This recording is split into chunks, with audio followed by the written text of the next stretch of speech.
During the early days of the space race in the 1950s, science fiction was inspired by the real advances in scientific knowledge.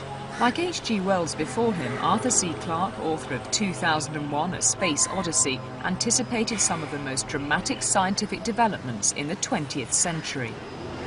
Science fiction does allow us to foresee the unforeseen, to prepare us for the future, for the unpredictable future.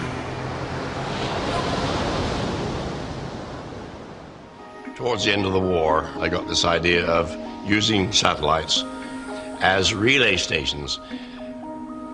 British television started just before the war and was stopped, of course, when the war began. So I'd seen some television and realized, of course, that the range of ground-based transmitters was very limited because of the curvature of the Earth.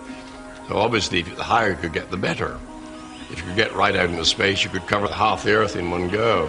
And there was this particular 24-hour orbit. And the satellite at that height, at that particular distance, would stay fixed over the same spot on the Earth. So I wrote this up in a short article, and that's where the whole thing started. And sometimes I feel like the late Dr. Frankenstein. Now, years later, communications satellites navigate in what is known as the Clarke orbit. In his novel 3001, Arthur C. Clarke predicts that we'll be able to program knowledge directly into the brain. Well, the idea of the brain cap, I think, is quite reasonable.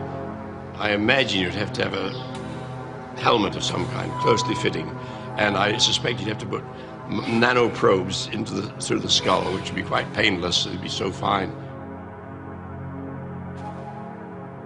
I think one day it may be possible to tap into our thoughts. After all, the brain is some kind of electrochemical computer.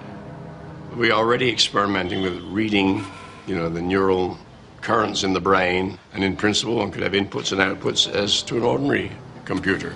And then the possibilities, of course, are enormous.